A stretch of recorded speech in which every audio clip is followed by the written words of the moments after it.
There we go. Here we go. Yeah. Let's see. There's everyone.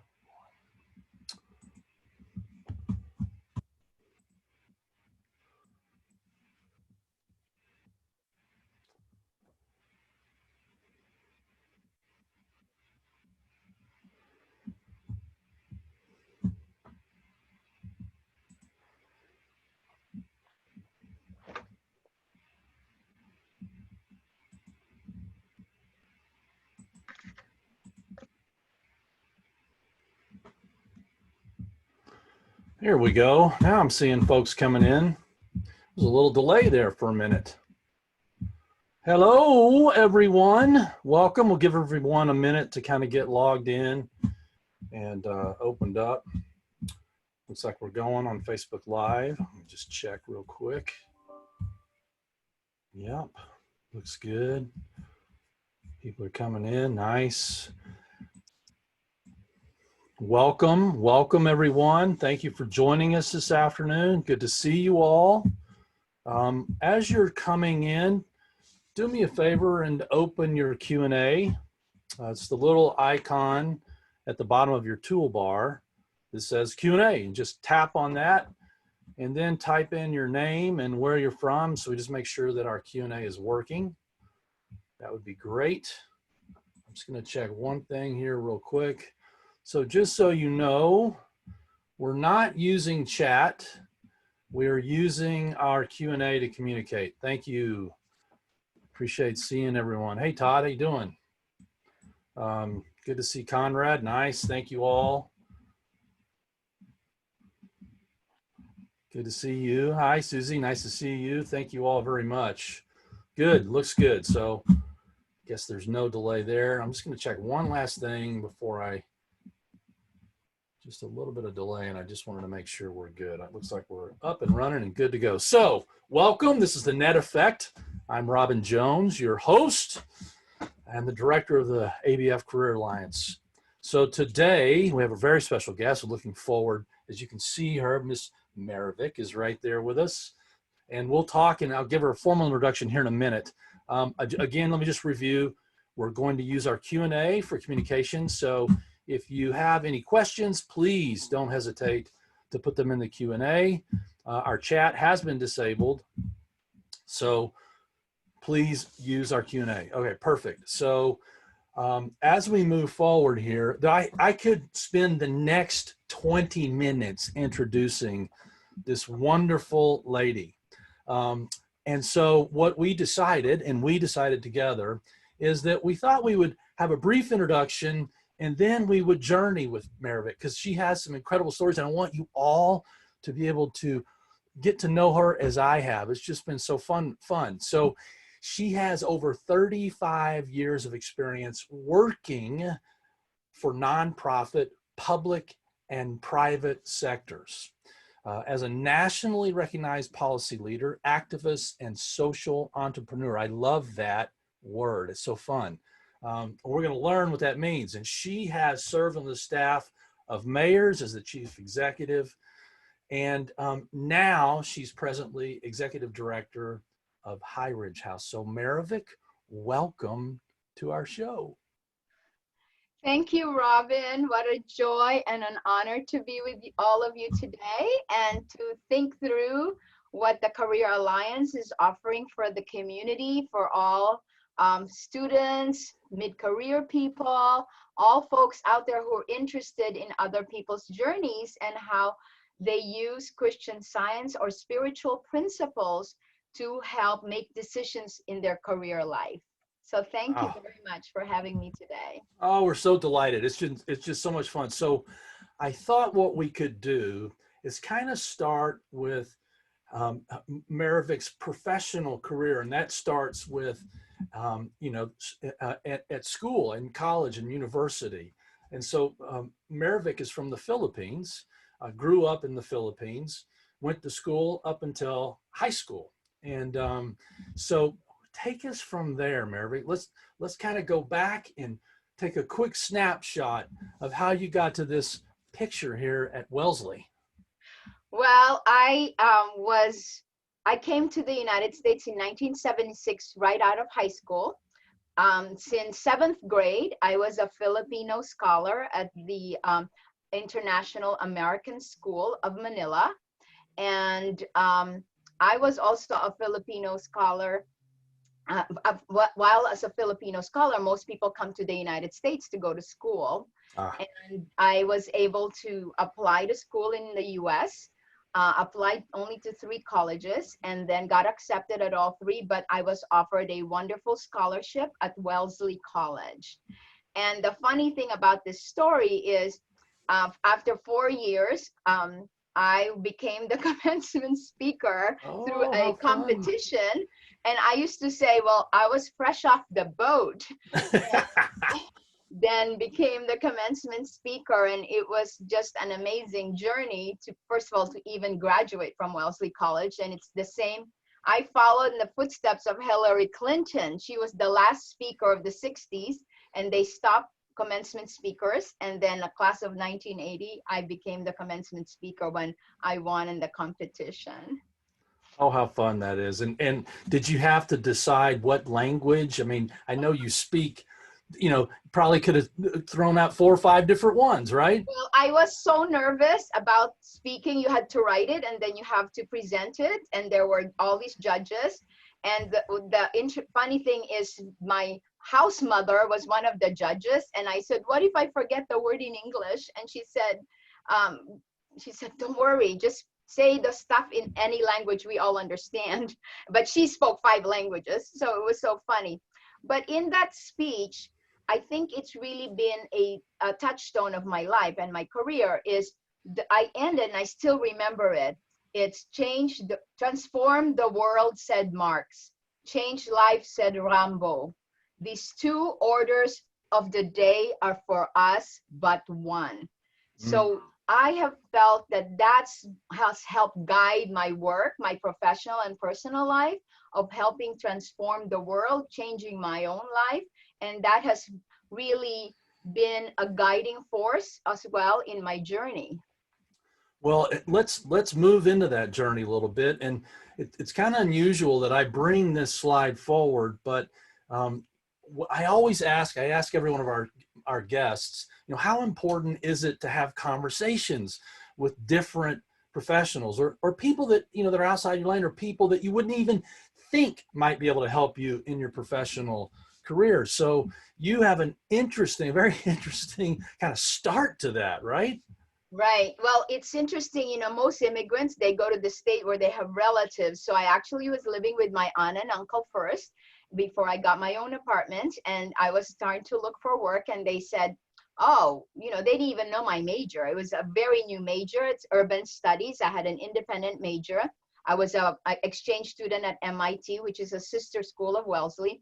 And so they said, well, we know some Filipino accountants at the mayor's office. And I thought, accountants? I'm not an accountant. And so anyway, they said, well, why don't we talk to them?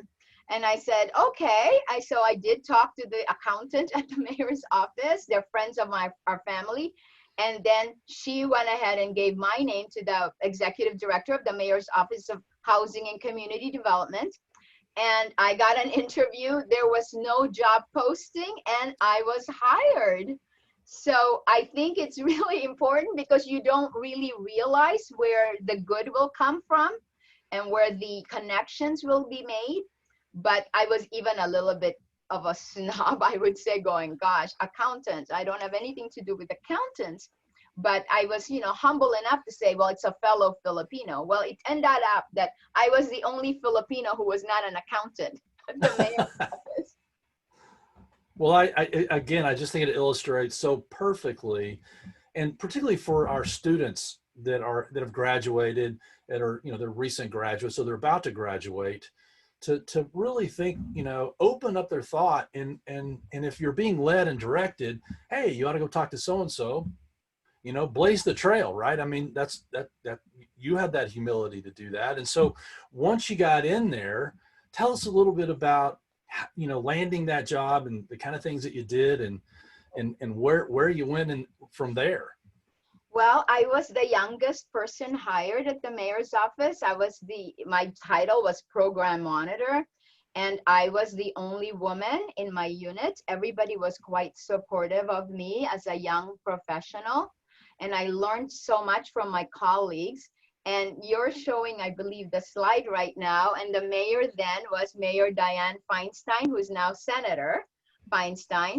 And you don't always get invited to go meet with the mayor, but I got invited because the mayor was meeting with Filipino leaders. So my boss brought me to that meeting to meet with these Filipino leaders of San Francisco. So that was a very interesting in itself. Well, I find some of the things that you've said remarkable, and and the fact that you were the only woman in the office, and you were a Filipino from another country. So did you ever experience any negative things or any kind of setbacks because you're a woman? Yeah, I was the only woman in my unit. There were I other gotcha. women at the mayor's office. So there were Gotcha. like 5 men, and then me, and plus our supervisor or department head was a man. I didn't.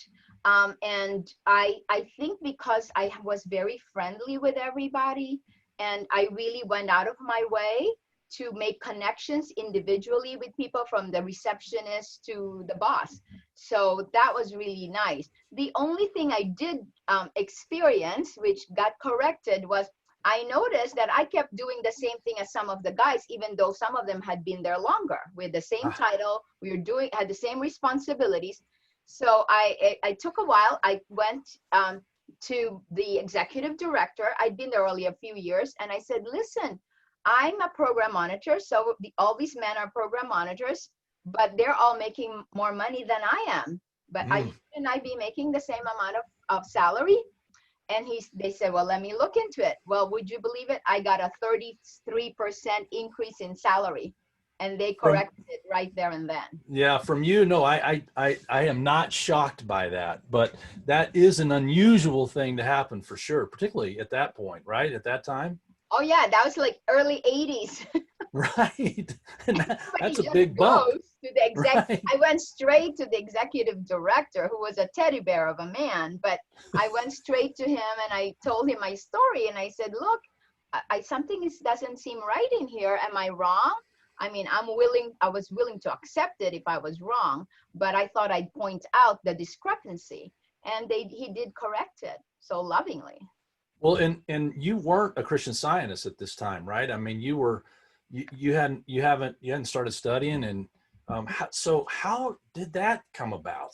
Well, when Mayor Feinstein ended her term, then I was asked to work on the next upcoming mayor's campaign. I was very active by that point in the Filipino community, in the Asian American community. So that was 1988.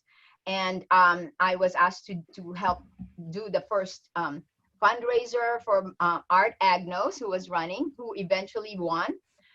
But then I got really ill after the election. So the election night, I remember I got very, very ill.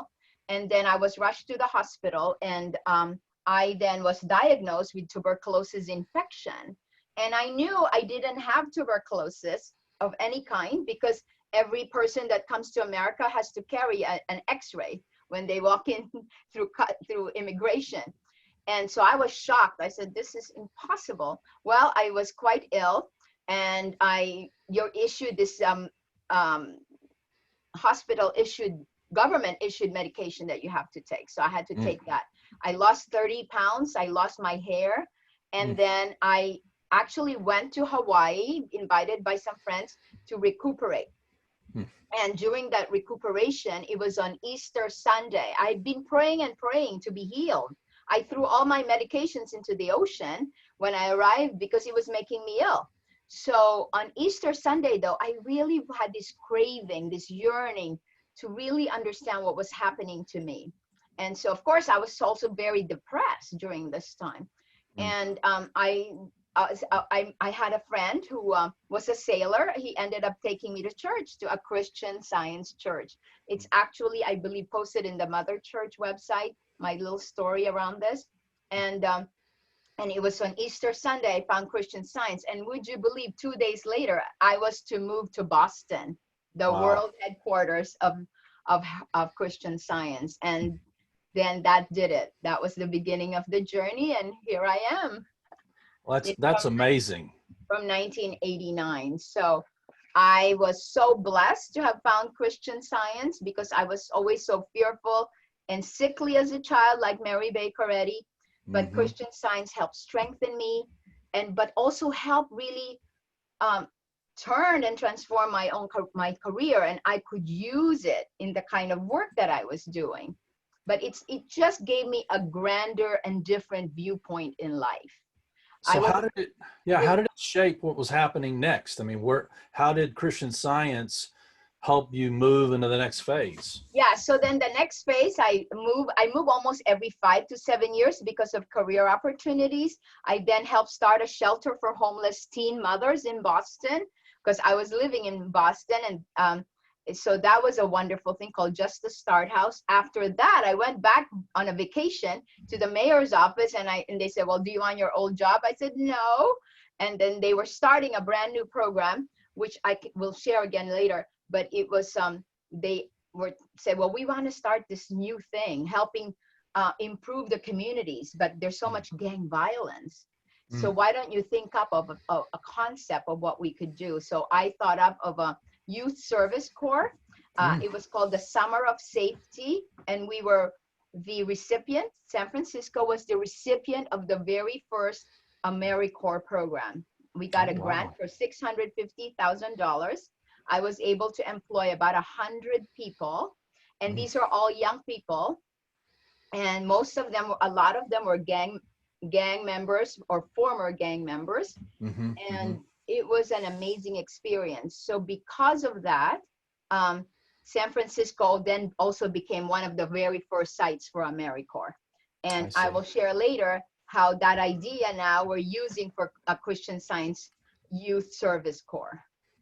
Well, I love it. And in this space, you started helping women who had lost kids to abusers, and you really got involved in domestic violence. And then at that time, that really wasn't a high level issue, was it? It wasn't even really, there wasn't much, it didn't have much street value at that moment. Well, I from the mayor's office, then from homeless teen moms, and then gang violence.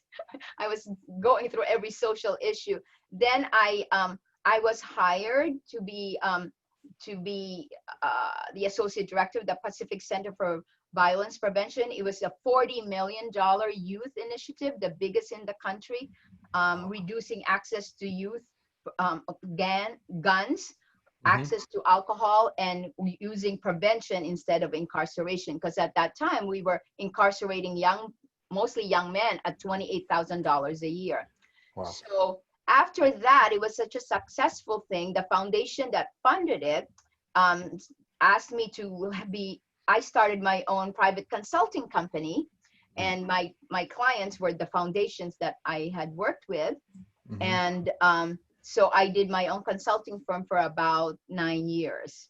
And then after that, I then was selected. It's sometimes feast or famine when you're a consultant. I was pretty busy at certain points. I moved quite a bit. And then I felt like I wanted to be part of a larger community, and I was recruited to become the head of the California State Domestic Violence Coalition, and the governor then was the governor, Arnold Schwarzenegger. Oh, how fun! So that was another wonderful experience, because I became the policy leader in domestic violence at the state and national level. And to this day, I still help with a nonprofit I'm on the board of Center for Judicial Excellence. These are the mothers who lost their kids to the perpetrators. And then that helped me quite a bit, because I did lobbying work basically I was considered the lobbyist, not an official lobbyist, but the advocate, the voice and leader for domestic violence for the state of California, which was the largest domestic violence coalition. We had over 200 member organizations, all the shelters, legal organizations, what have you. So I think the slide you're showing, and then what happened was I was asked then by the mother church, because I had already had these relationships with members of Congress. We were trying to pass the EACH Act. We had our Capitol Day at Christian Science Day on the US Capitol. So the board of directors of the mother church were there, and I was able to set up, because it's not easy to set up meetings with the Congress members themselves, but we're just showing you a couple of them here. And so I was able to help with that with the mother church quite a bit through our committee in publication, which, you know, you're in California, is Eric Nelson for Northern California. So I helped quite a bit with that. And then I had a lot of Christian scientists who helped me with my domestic violence initiatives in California as well. Then the other photos are just Congresswoman Jackie Spear, who was part of that Jim Jones massacre. She survived that after being shot on the tarmac with Congressman Leo Ryan. I mean, she's an amazing woman, one of my favorite members of Congress. And then we also have a photo here with the Chief Justice of California, Tani Cantil Sacauye, who's part Filipina. So when I found out that she became the Chief Justice, we went and just showed up at an event where she was, so that we could start advocating for family court reform. That was just doing that as a volunteer. Right. Wow. So much that you have seen and accomplished and done. And I think that the things that have struck me is some of your spiritual insights and how you've thought through things and helped kind of shape your vision as we put out here. So talk to us about the vision. Well, I thought when you asked me, what are the spiritual aspects of the journey you went through? So I think it's really, really important to have a vision. And that vision, it's in Proverbs 29:18, where there is no vision, the people perish. So I think since I was young, I had always been keen and envisioned being a reformer or a change maker. I cannot tell you where that came from. Perhaps from my grandfather, who was a former senator and secretary of justice, and one of the handful of Filipinos who started the first Philippine Congress, which was, wow. I checked it today before the talk, 1945. The Philippines was under Spain for 300 years, a little mini history lesson. And then we were turned over to the US in 1898 after the Spanish-American War. And then we became independent in 1945. And so my grandfather had been a very big influence in my life. And so I think it just came naturally to me to be a change maker. And it's basically, it's impelled my work in social justice and the betterment of our communities and individual lives. So that's, see, I feel like I've always known, I mean, do you know that there are 3 different types of people? Tell us. People who make things happen, people who let things happen, and then people who say, what happened? So, but I have, over the years, I've added a 4th type, and those are the people who prevent things from happening. So what category do we want to belong in? Right. Do we want to be questioning, like, what happened? What happened in my life? But I think we can all be change makers. We can all be change agents. So I always kind of remember that. And then there's always those obstructionists, you know, people who prevent things from happening. And that's why you need more change agents in life. And I love the definition of vision in really from the Old Testament. It refers from your direct revelation from God. Because, you know, whether you believe in God or not, there's a divine force that always impels our lives. And Mrs. Eddy also talks about this in the beginnings of Science and Health. Desire is prayer, and no loss can occur from trusting God with our desires, that they may be molded and exalted before they take form in words and in deeds. So it's happening, whether we sometimes know it or not. And then Mrs. Eddy talks about herself. The discoverer of Christian Science finds the path less difficult when she has the high goal always before her thoughts than when she counts her footsteps in endeavoring to reach it. When the destination or the vision is desirable, expectation speeds our progress. So that expectancy is so important, and it will it gives us that it begins the overflow of blessings in our lives when we're expecting all the good. I love that. Yeah, love that. Well, you mentioned, I think this word is key, guidance. And I think we have some really good questions here as it relates to, I think it's synonymous with expectancy. There is the guidance that comes along with that, right? Mm-hmm. Well, in Unity of Good, I had found this. Now this self-same God is our helper. He pities us. He has mercy upon us and guides every event of our careers. Again, whether we know it or believe it, there is a divine force and power guiding everything in our lives.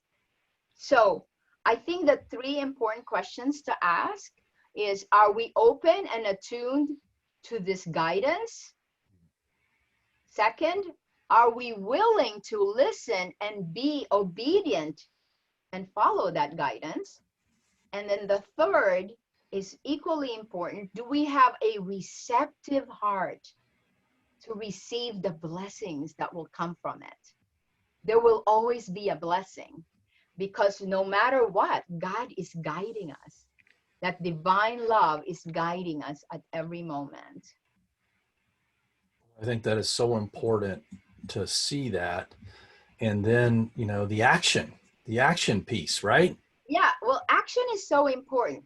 Omni-action is an aspect of God. So as a reflection of God, that omni-action means the ability to possess capability to do everything at all times.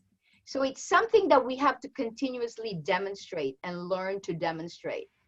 But as we demonstrate action, the multiplying activity of the Christ, we are guaranteed success.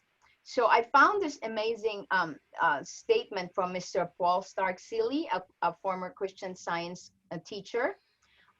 Pray daily that you may become increasingly conscious of your divine purpose, to image hourly the multiplying activity of eternal love, to evidence the limitless unfolding riches of life. It goes on a little bit more, but the limitless unfolding. So that unfoldment is always happening. But the important key is the multiplying activity. In the industry, in the business industry, they have books on the multiplier effect. They've studied these, okay? But this is already a metaphysical concept, that multiplying activity. But it also means we have to be ever active. We have to be vigilant. But Mrs. Eddy said, be active, and however slow, thy success is sure. Toil is triumph, and thou hast been faithful over a few things. So we are always guaranteed success. That's what I love. We're guaranteed success in different aspects of our lives. So I think that that's really important for us to remember. I think it's so true. And you've obviously landed in a place now where you're the executive director at High Ridge.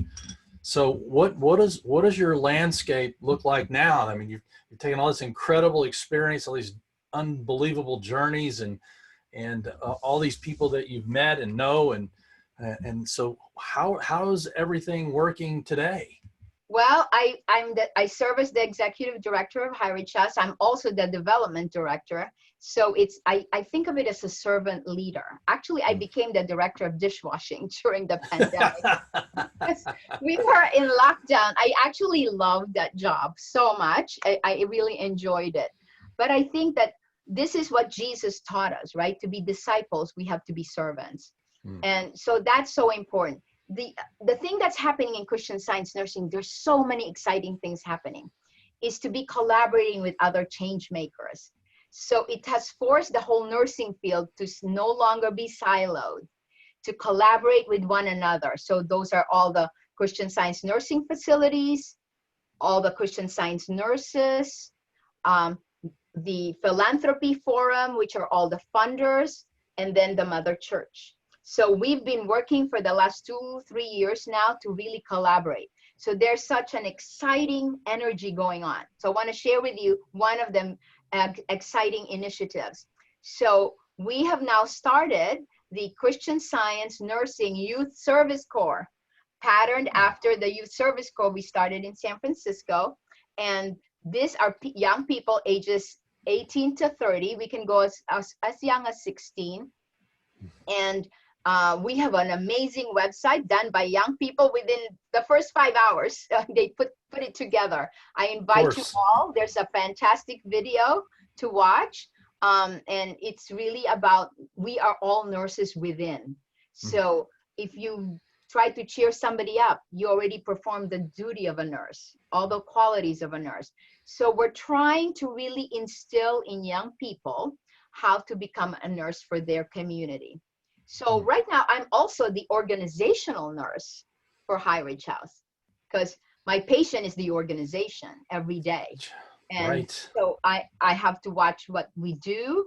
I have to make sure Mortal Mind is driven out of the picture every morning, every day, every moment. So it's so important that we then convey to our young people that they are so valued. We want them to have this ministry of nursing. We want them to explore it. So they may not end up being in that role in the future. They may. Some people have started since they were high school. Some of the amazing leaders in nursing right now have started right out of high school.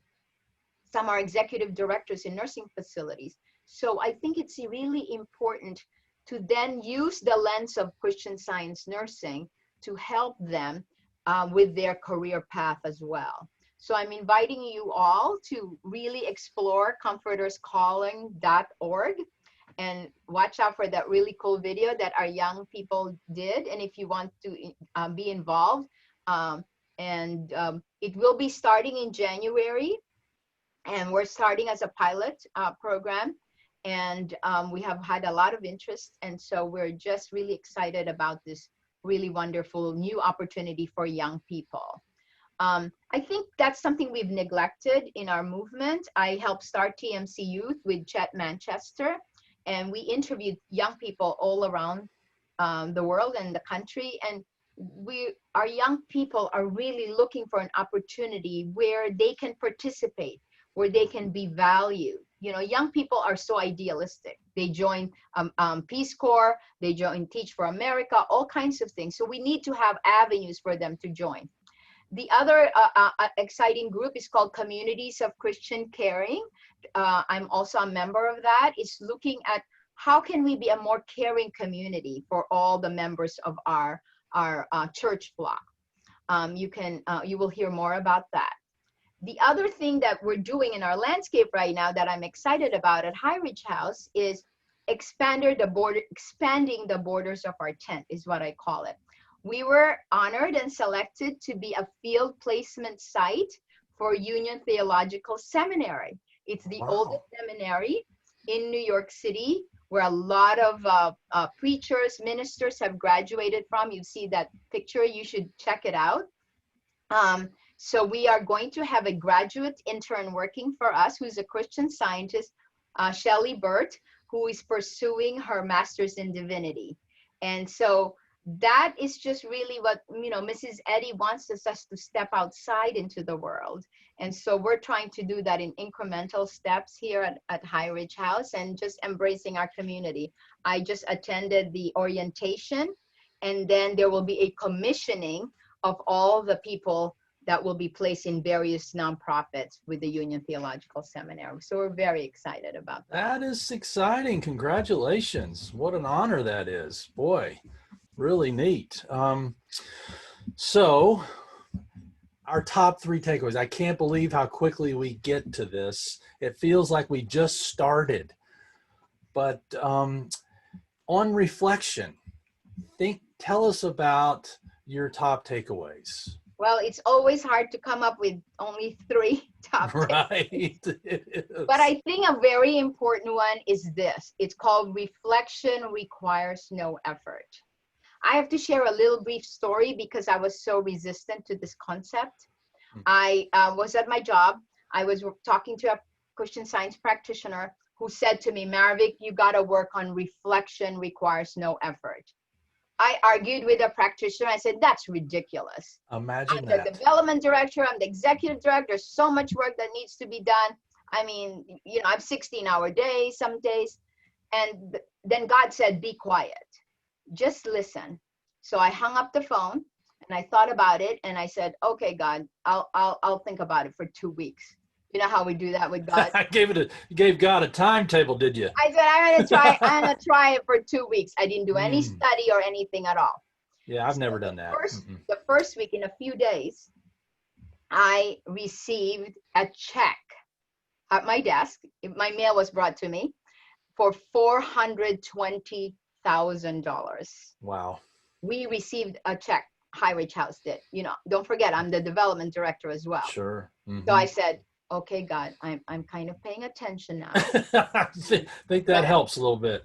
Yeah, I didn't do anything about it. I didn't look up a word study, nothing. I just kept saying, okay, reflection requires no effort, meaning maybe I shouldn't do anything.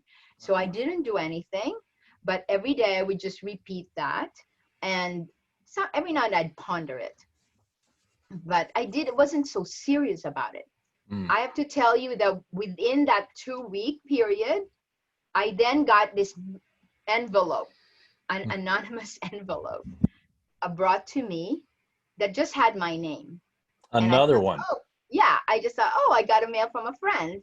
So I opened it up, and in it was an anonymous donor's check for $433,000. So I just knew, I thought, this is something I've got to work on. And so I'm sharing that concept because I argued so much with the practitioner. Full disclosure, the practitioner was my husband, John Quincy Adams. Of course. And so by then, after the second check, I did disclose everything. And I said, look, thank you so much for helping me understand that.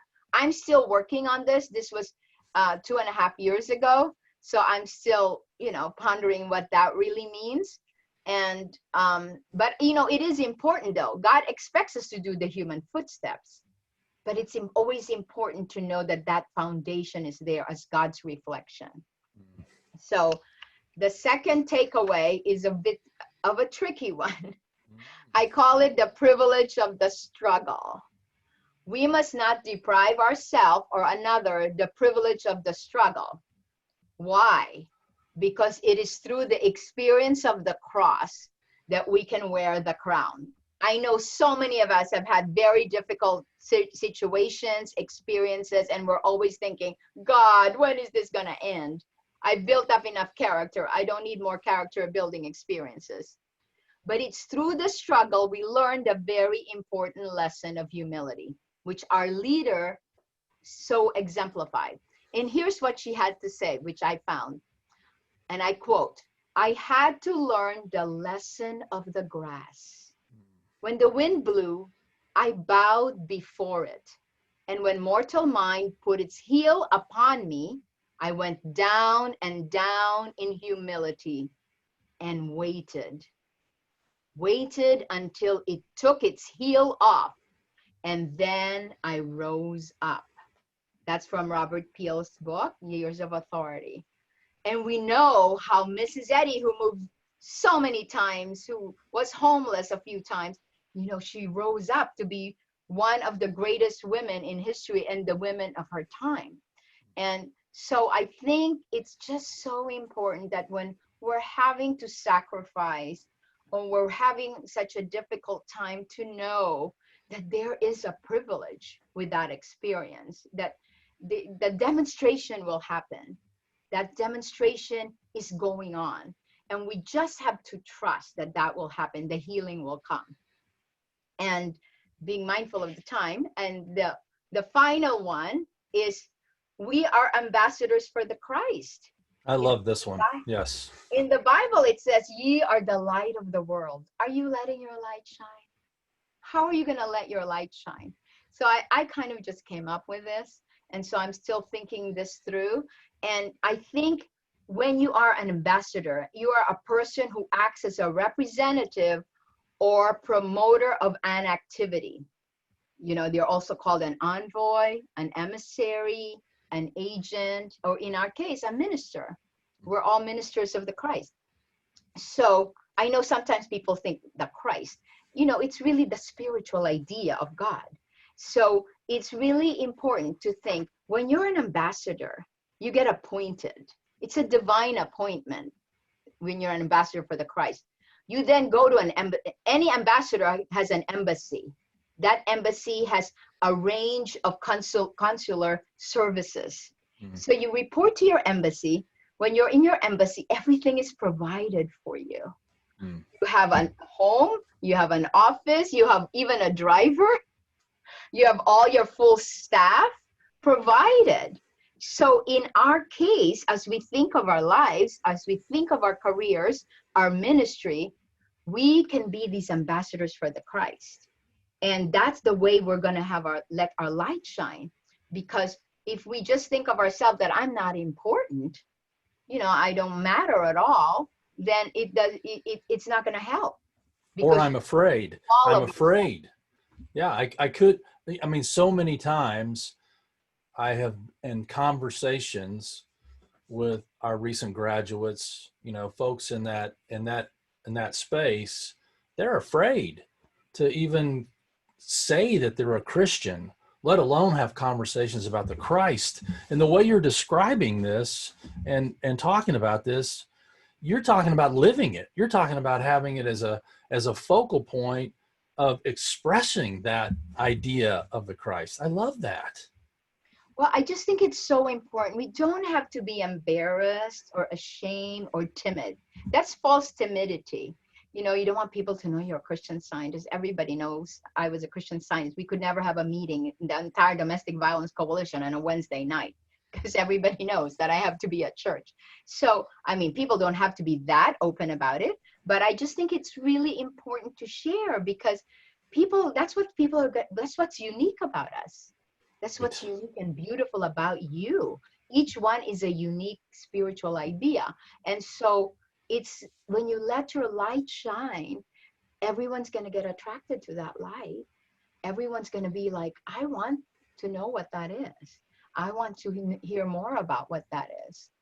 So I think that definitely is just important to remember that that we need to keep letting that light shine and not to be afraid or timid about it. Well, and you're living proof because you weren't a Christian Scientist and someone approached you because you obviously saw that Christliness and was attracted to that spirit that comes in that Christliness. Mm-hmm. Yeah. I think those are terrific. And let's talk as we're on our way through. We're just about done here. So I wanted to get to this slide and talk about what's coming up at High Ridge House in the fall. Yeah, so in the fall, we will be offering level 1 nurses training. We've been partnering and with the help of Sharon Strong of Fern Lodge as our instructor. She's been able to come. I even joined the class this year. And so we are offering that class sometime in the fall. October, November period. We're waiting for some more students to arrive and from outside the US. And so we're excited about to offer that, and as well as the Christian Science Nursing Youth Service Corps. So those are 2 exciting opportunities for us. And just to make sure everybody knows, the Albert Baker Fund, I put this slide up so that you would know where to go to if you're interested, or if you know someone who might be interested in Christian Science nursing.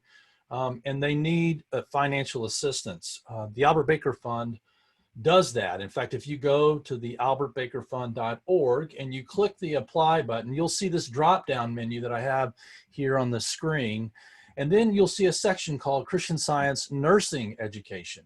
And if you click that tab, it'll take you into our Q&A and walk you through how to apply and how and what we support and how we can help you finance your training for nurses training. So we really encourage everyone out there to if you're thinking about a job change, or you want to, as Marivic has talked about, embrace that idea of servant leadership. There is a great need in our movement for people like that. My mother-in-law was a Christian Science nurse, so we've been, that's how we met Marivic, years ago, was when she was nursing. And so it is a wonderful, wonderful profession and has great rewards. So we just highly, highly encourage those people that have that openness of thought, just take a look, consider that it might be an opportunity for you or someone that to explore that. So we help, we'd love to help in that process. And you guys are hiring Christian Science nurses as well. So if you're looking for a job, in a profession as a servant leader, there are those jobs that are out there. So is there something you want to say real quick? No, you were bringing up the slide in terms of, what. Okay, I great. work both. Yeah, there's a leadership Bible by John Maxwell, which is so wonderful, very compatible with Christian Science. And these are just additional resources for communication for those working in development as fundraising professionals. And so I just thought those are so important to share. But I think I wanted to end with this thing that, when you're saying, because sometimes we think like, well, that's not for me. Oh, I don't really know what I'm going to do. So what I'm encouraging people is, whether you're mid-career, when you're just starting out in your footsteps, in your pathway as a new graduate, it's really, you're the one that's needed. You're needed somewhere. Only you can fulfill that. So I wanted to share this poem and to close for myself before we do the Q&A. And it's from the Hopi elders. We are the ones we've been waiting for. You have been telling people that this is the 11th hour. Now you must go back and tell the people that this is the hour. And there are things to be considered. Where are you living? What are you doing? What are your relationships? Are you in right relation? Where is your water? Know your garden. It is time to speak your truth. Create your community. Be good to each other. And do not look outside yourself for your leader. There is a river flowing now very fast. It is so great and swift that there are those who will be afraid. They will try to hold on to the shore. They will feel they are being torn apart and will suffer greatly. No, the river has its destination. The elders say we must let go of the shore, push off into the middle of the river. Keep your eyes open and our heads above the water. And I say, see who is in there with you and celebrate. At this time in history, we are to take nothing personally, least of all ourselves. For the moment that we do, our spiritual growth and journey come to a halt. The time of the lone wolf is over. Gather yourselves. Banish the word struggle from your attitude and your vocabulary. All that we do now must be done in a sacred manner and in celebration. We are the ones we've been waiting for. I love it. It's so interesting that you say that. I just got an email from one of our students, and I actually saw her when I did a workshop for AU, the staff this summer. She sent an email to me the other day. She said, just wanted to let you know that during this gap year, so she's taking a gap year because all this stuff is happening, She just got approved for nurses training. So she's gonna work on that with the other things that she's doing. And I may not be right. It may not be a gap year. She may be online learning, but she's bringing Christian Science nursing into this as well. So, you know, if you have taken a gap year, or, you know, you're not quite sure well, think about the program that Marivic just talked about that starts in January. It's a 9-month program, isn't it, Marivic? Is that how it works? Yeah. So, I mean, again, there's opportunities to think about how to serve and how to help and volunteer. You can volunteer as well. Don, I wanted you to repeat the quote from your graduation. If you don't, do you have that close? Can you say that one more time? Transform the world, said Marx. Change lives, said Rambo. These 2 orders of the day are for us but one. Oh, I love that. That's really great. A couple of questions for the Q&A. And if anyone else has any questions for Marivic, you guys have been really quiet today. Of the 80-something people that we've had on today, this has been the quietest group, Marivic. If you have any questions, please put them in the Q&A and we'll get to them.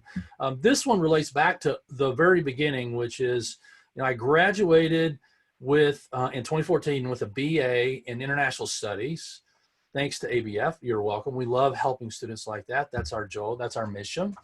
Since then, I've worked for 4 organizations in international development and humanitarian sector. 3 of the 4 were internships. The longest I've worked for an organization was 7 months.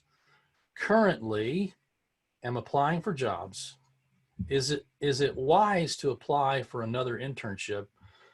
And this is one of our international students from Nairobi. So any thoughts about that, Marivic? I think in terms of, it depends on their immigration status. You usually get a 1 year of practical training right out of graduation. And so that's really important to take advantage of that 1 year, because that 1 year will be an opportunity to see if your employer can sponsor you. So that's really important to think about, because if you do go to an internship and you do so well, I mean, I had an internship when I was a junior at the mayor's office in Boston, and they recommended me for a job my senior year while I was still a student. So that internships are really, really important. So I think that, but you have to choose wisely. So you need a place where you're going to be mentored if you're in that internship, to future opportunities, and that is there a pathway for you within that organization? If there's no pathway for you within that organization, can they help you with other organizations? So it's, I guess this is what the Career Alliance is really good for, is to get a mentor through the Career Alliance in a similar line of work or industry. I think that's really good. And just to kind of piggyback on that, I would say, Charles, that if the internship that you're looking at is in alignment with where your goals are, what your objectives are, you know, in helping you develop those skills and helping you develop some of the experience that you need, or gaining that experience, if it's doing that, then by all means you should consider that. And in particular, if that seems to be what's presenting itself in front of you, then, you know, why not explore that option? Why not explore that opportunity and find out? Because you may discover something there that you weren't anticipating, you didn't expect, as a result of, as Marivic talked about earlier, opening your thought and being willing to be led and allowing that guidance to come forward.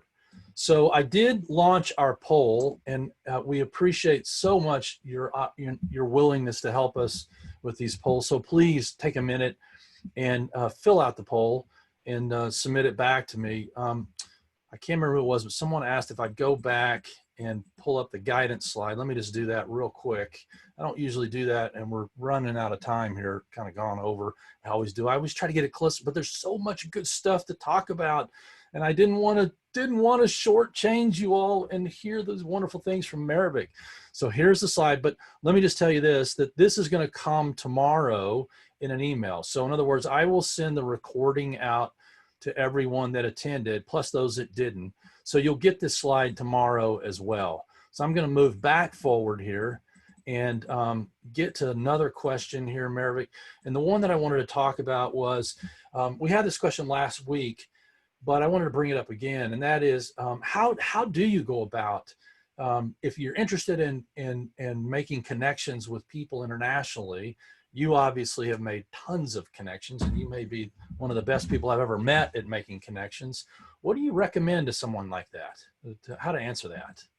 I think there's many different opportunities now with social media, with that's a huge opportunity, LinkedIn, and just talking to different people. You know, it's really important to share what you need. You know, we need to know that people always want to help.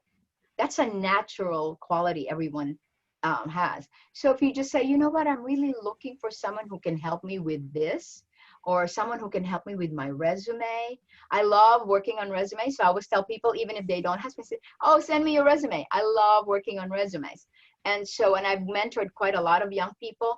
And so I think that when you just open up and express that need to somebody, they'll say, if they can't do it, they'll say, oh, you know what, I know someone else who can do that.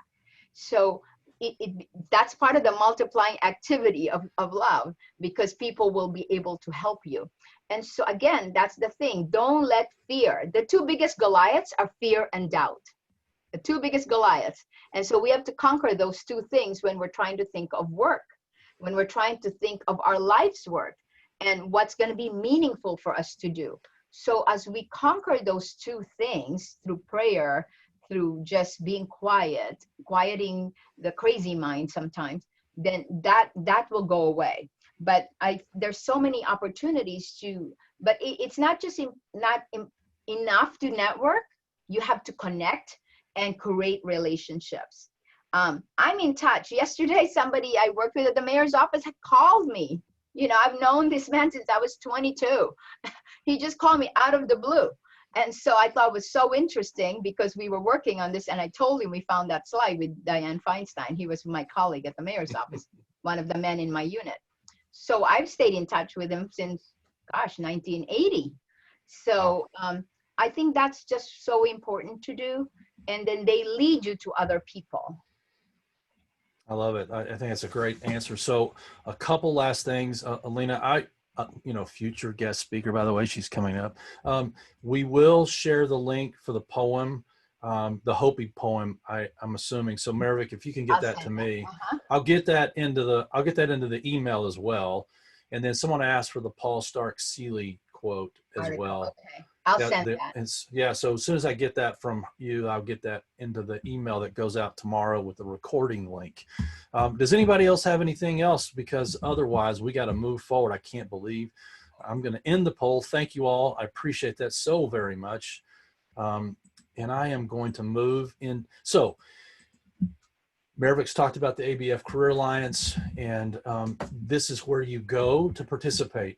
And Marivic is a career ally. She's supported both of our events in New York when we've been there. She's been a terrific supporter of the Career Alliance from the very, very beginning. If you have not registered, if you have not become a career ally, if you're a student and you haven't posted a student connection, if you're a job seeker and you haven't reached out to one of our wonderful career allies, you're missing out. Don't miss out. Be a part of our community. We're growing, and we have almost between 600 and 700 people on the net effect itself. We've got over 4,000 members of the Career Alliance.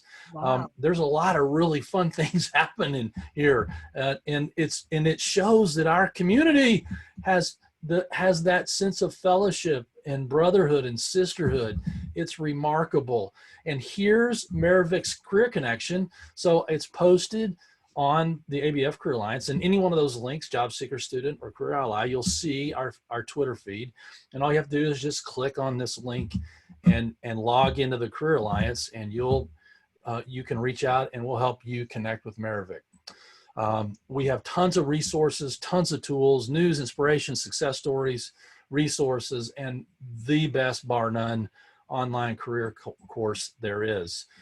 As you all know, with all the things that have been going on, there's been an increased need for our students. And we are so appreciative of all the support that our community's been giving. There's still more to come. We've had an outpouring of new applications and new students reaching out. So we thank you so kindly for your support, and the students, more importantly, thank you from the bottom of their hearts. So thank you for that. Like us on Facebook, follow us on Twitter, Instagram, and connect with us on LinkedIn. And as you know, this is the net effect. And I think today we got some really good ideas for casting that net and on the right side in the right manner, with great deal of guidance and enlightenment and inspiration. And that is due to this wonderful guest speaker that we have right here, Miss Marivic. So much we appreciate you being here today and taking the time to share those incredible ideas and your incredible journey with us. So thank you. Thank you very much. And I thank the incredible staff at the Albert Baker Fund. They are awesome. They do incredible work, tireless work, and with such great poise and energy and commitment. So thank you all. And I had a terrific time, as I always, it's amazing how much fun these things really are, and how much joy comes from being a part of this net effect and having these incredible speakers that we have. So, but we have to sign off. Thank you again. Say hello to your husband for me. Looking forward to seeing you guys soon. And thank you all for being a part of the net effect. Thanks, Sayonara. everybody. Thank you, everyone. Yeah, good day. Much Have a love. wonderful weekend. Thank you, Bye-bye. Marivic. Bye.